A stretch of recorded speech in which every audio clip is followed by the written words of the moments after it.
পৃথিবীতে হাজারো মানুষ রয়েছে, জন্মকাল থেকে মায়ের পেট থেকে দুনিয়াতে আগমনের পর থেকে আজ পর্যন্ত পৃথিবী নীল সাদা না কালো তারা জীবনে কোনোদিন দেখেনি। হাজারো মানুষ রয়েছে যারা একটা সময় 10 বছর 20 বছর আল্লাহ সুবহানাহু ওয়া তাআলা দর্শন শক্তি দিয়েছিলেন, এখন তারা অন্ধকারাচ্ছন্ন পৃথিবী, অর্থাৎ তাদের দৃষ্টি শক্তি ছিনিয়ে নেওয়া হয়েছে। সম্মানিত উপস্থিতি, মহান স্রষ্টা আল্লাহ সুবহানাহু ওয়া তাআলা পবিত্র কোরআনুল কারীমের মধ্যে বলেন, লাইন শাকারতুম লাযিদান্নাকুম ওয়া লাইন কাফারতুম ইন্না আযাবি লাশাদীদ। লাইন শাকারতুম অর্থাৎ যারা নিয়ামতের শুকরিয়া আদায় করবে, তো আল্লাহ সুবহানাহু ওয়া তাআলা ওই নিয়ামতের মধ্যে বারাকা দান করবেন, বরকত দান করবেন। ওই নিয়ামতকে আল্লাহ সুবহানাহু ওয়া তাআলা বাড়িয়ে দেবেন।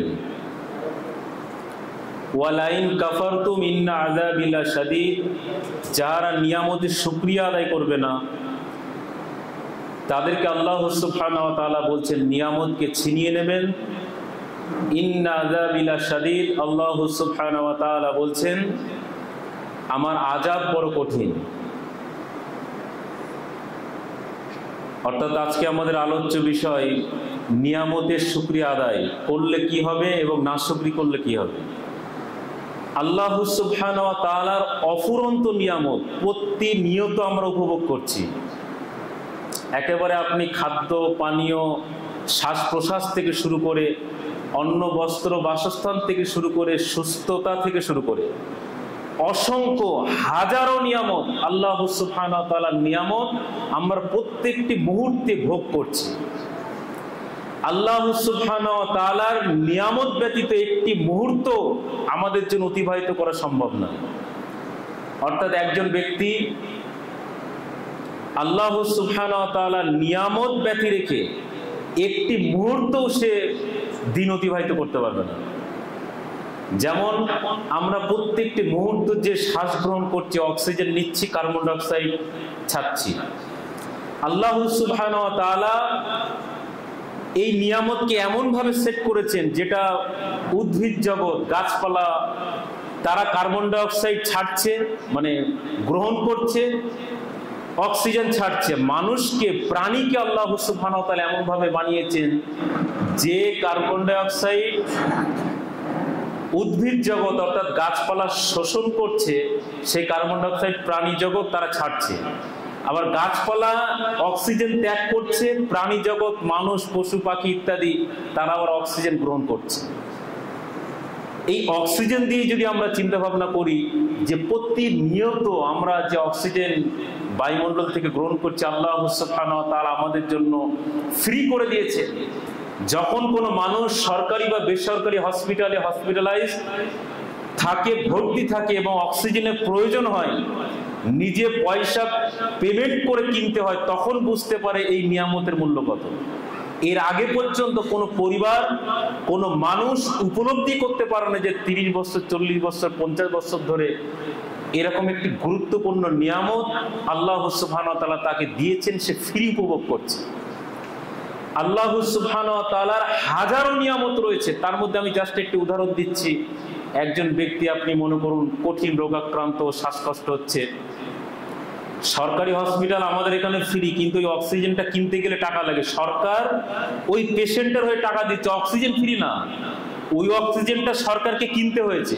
সরকার ভর্তুকি দিচ্ছে, মানে পেশেন্টের কাছ থেকে টাকা নিচ্ছে না, কিন্তু অক্সিজেনটা সরকারকে কিনতে হয়েছে।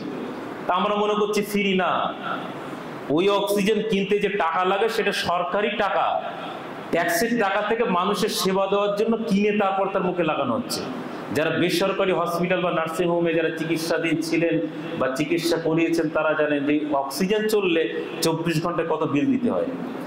অর্থাৎ আমি বোঝাতে চাইছিলাম আল্লাহ সুবহানাহু ওয়া তাআলার আমরা প্রতিনিয়ত অসংখ্য নিয়ামত ভোগ করছি, যে নিয়ামতের শুকরিয়া আদায় করা উচিত ছিল। আল্লাহ সুবহানাহু ওয়া তাআলা বলছেন লাইন শাকারতুম, অর্থাৎ যারা নিয়ামতের শুকরিয়া আদায় করবে তাদের নিয়ামতকে আল্লাহ বাড়িয়ে দেবে। তো নিয়ামতের শুকরিয়া দুই ভাবে আমাদের আদায় করতে হবে। এক হচ্ছে আন্তরিকভাবে শুকরিয়া আদায়, আর একটা মৌখিকভাবে শুকরিয়া আদায়ের পদ্ধতি হচ্ছে আল্লাহ রাসূল সাল্লাল্লাহু আলাইহি ওয়াসাল্লাম যে পদ্ধতি আমাদেরকে শিখিয়েছেন সেটি হচ্ছে কোনো নিয়ামতের ভোগ করলে তার জন্য আন্তরিকভাবে আলহামদুলিল্লাহ বলা। মানে মুখে জবানের নিয়ামত শুকরিয়া আদায়ের যে বাক্য বা শব্দ সেটি হচ্ছে আলহামদুলিল্লাহ, সমস্ত প্রশংসা আল্লাহ, নিয়ামত ভোগ করে এটার মাধ্যমে নিয়ামতের শুকরিয়া আদায় করতে হবে। দ্বিতীয়ত আন্তরিকভাবে আমাদেরকে শুকরিয়া আদায় করতে হবে যে আল্লাহ সুবহানাহু ওয়া তাআলা এই নিয়ামত আমাদেরকে দিয়েছেন। যদি এই অক্সিজেনটি কিনে, যেমন আমাদের পরিশ্রম করে উপার্জন করে ভাত চাউল ডাল, তারপর দেখা যাচ্ছে যে আপনার গোশ মাছ কিনে খেতে হয়, আল্লাহ সুবহানাহু ওয়া তাআলা চাইলে তো এরকম সিস্টেম করতে পারতেন যে অক্সিজেনটাও তোমাদের কিনে নিতে হবে। মানে চালটাও তো ধানটাও তো আল্লাহ সুবহানাহু ওয়া তাআলা দিচ্ছেন, আমরা জমিতে চাষ করছি, কিন্তু সিস্টেমটা কেমন বানিয়েছেন, চাষিরা চাষ করবে, বাকি সেই ধান থেকে চাল তৈরি হবে, চালগুলো কিনে মানুষ খাবে। তো আল্লাহ সুবহানাহু ওয়া তাআলা চাইলে পারতেন না যে অক্সিজেন বাতাসেই থাকবে, এমন একটা সিস্টেম করে দিতেন যে অক্সিজেনটা কিনে প্রত্যেকদিন শ্বাস গ্রহণ করতে হবে, পারতেন। এরকম অসংখ্য নিয়ামত রয়েছে যেগুলো আমাদের জন্য আল্লাহ সুবহানাহু ওয়া তাআলা ফ্রি করে দিয়েছেন, আমরা অফুরন্তভাবে ভোগ দখল করছি, অথচ আমরা শুকরিয়া আদায় করি না। এই জন্য প্রত্যেকটি নিয়ামতের আমাদের মৌখিক শুকরিয়া আদায় করতে হবে আলহামদুলিল্লাহ। বিস্তারিত আলোচনায় পরে আসছি। আন্তরিকভাবে শুকরিয়া আদায় করতে হবে অন্তর থেকে যে আল্লাহ সুবহানাহু ওয়া তাআলা আমাকে এই নিয়ামতটি দিয়েছেন, বহু মানুষের নাই। যেমন আল্লাহ সুবহানাহু ওয়া তাআলা আমাদের দুটি চোখ দিয়েছেন, যার মাধ্যমে আমরা পৃথিবীর যাবতীয় জিনিস দর্শন করছি, দেখছি। তো এখন আল্লাহ সুবহানাহু ওয়া তাআলার এই নিয়ামত সম্পর্কে আমরা কখনো ভাবি না। আমরা ভাবি এটা তো মানুষের চোখ থাকবে, পশু প্রাণী থাকবে, কিন্তু কখনো কল্পনা করেছে কি পৃথিবীতে হাজারো মানুষ রয়েছে, জন্মকাল থেকে মায়ের পেট থেকে দুনিয়াতে আগমনের পর থেকে আজ পর্যন্ত পৃথিবী নীল সাদা না কালো তারা জীবনে কোনোদিন দেখেনি। হাজারো মানুষ রয়েছে যারা একটা সময় 10 বছর 20 বছর আল্লাহ সুবহানাহু ওয়া তাআলা দর্শন শক্তি দিয়েছিলেন, এখন তারা অন্ধকারাচ্ছন্ন পৃথিবী, অর্থাৎ তাদের দৃষ্টি শক্তি ছিনিয়ে নেওয়া হয়েছে। তাহলে এই জিনিসগুলো যখন আমরা চিন্তা করব, গবেষণা করব, তখন কিন্তু অটোমেটিক্যালি নিয়ামতের শুকরিয়া আমাদের দিল থেকেও আসবে, মৌখিকভাবেও আসবে। কিন্তু এই চিন্তা ভাবনা করার সুযোগ শয়তান অন্তত দেবে না। আর শয়তান জানে এটা যদি সে দিল থেকে চিন্তা ভাবনা করে এবং আন্তরিকভাবে আলহামদুলিল্লাহ বলে, তাহলে নিয়ামতের শুকরিয়া আদায় হয়ে যাবে। আর নিয়ামতের শুকরিয়া আদায় হলে তো তাকে আমি জাহান্নামে নিয়ে যেতে পারবো না, কারণ আল্লাহ সুবহানাহু ওয়া তাআলা বললেন লাইন শাকারতুম লাযিদান্নাকুম ওয়া লাইন কাফারতুম ইন্না আযাবি লাশাদীদ। যে ব্যক্তি নিয়ামতের শুকরিয়া আদায় করবে, আল্লাহ সুবহানাহু ওয়া তাআলা তার নিয়ামতকে বাড়িয়ে দেবেন। আচ্ছা, কেন বারবার শুকরিয়া কথাটি আসছে? আপনি যে হালতেই থাকুন, সেই হালতে, মানে হার হালতে আপনাকে শুকরিয়া আদায় আপনি করতে বাধ্য। একটু উদাহরণ দিয়ে, যুক্তি দিয়ে বোঝালে বোঝা যাবে। মনে করুন আপনার যদি 2টি চোখ নাও থাকে, তারপরও আপনি শুকরিয়া আদায় করতে বাধ্য। 2টি পা না থাকলে তা আপনি আলহামদুলিল্লাহ শুকরিয়া আদায় করতে বাধ্য। আপনি একেবারে জন্মের পর থেকে যদি মানে প্যারালাইজড হয়ে বিছানাগত থাকেন, তাও আপনার নিয়ামতের শুকরিয়া আদায় করতে হবে। এখন মনে হচ্ছে এটা কেমন কেমন, আমি জাস্ট একটু ভেঙে বোঝালে বোঝা যাবে। মনে করুন আমরা 2টি চোখ দিয়ে দেখছি, একজন মানুষের একটি চোখ কোনো অ্যাক্সিডেন্টে বা কোনো কারণবশত নষ্ট হয়ে গেল, তারপর ওই একটি চোখ নিয়েও সে আলহামদুলিল্লাহ বলতে বাধ্য। কেন? পৃথিবীতে হাজারো মানুষ রয়েছে যারা মায়ের পেট থেকেই অন্ধকার পৃথিবী, মায়ের পেটেও যেমন অন্ধকার দেখেছে, দুনিয়াতে এসে অন্ধকার। তাহলে বহু মানুষ পৃথিবীতে রয়েছে যারা একেবারে অন্ধ, কিছু দেখেইনি পৃথিবীর কালার কেমন, লাল নীল সবুজ নাকি হলুদ, মানে কানে শুনেছে।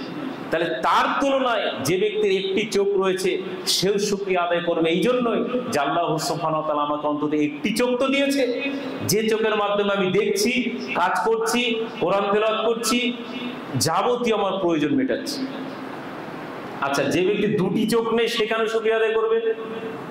প্রশ্ন জাগে না? 2টি চোখ যার নেই তাকেও সে শুকরিয়া আদায় করতে বাধ্য। তার কারণ বহু মানুষ পৃথিবীতে রয়েছে যে তারা দুনিয়াতে দেখা যাচ্ছে যে বেঁচেই নেই। তো আল্লাহ সুবহানাহু ওয়া তাআলা অন্তত চোখ নিয়ে নিলেও, দৃষ্টিশক্তি নিয়ে নিলেও দুনিয়াতে যে বাঁচিয়ে রেখেছেন, ইবাদত করার সুযোগ করে দিয়েছেন, এর জন্য সে শুকরিয়া আদায় করবে। অর্থাৎ এইভাবে যদি বিশ্লেষণ করা যায়, প্রত্যেকটি হালতে আপনি শুকরিয়া আদায় করতে বাধ্য।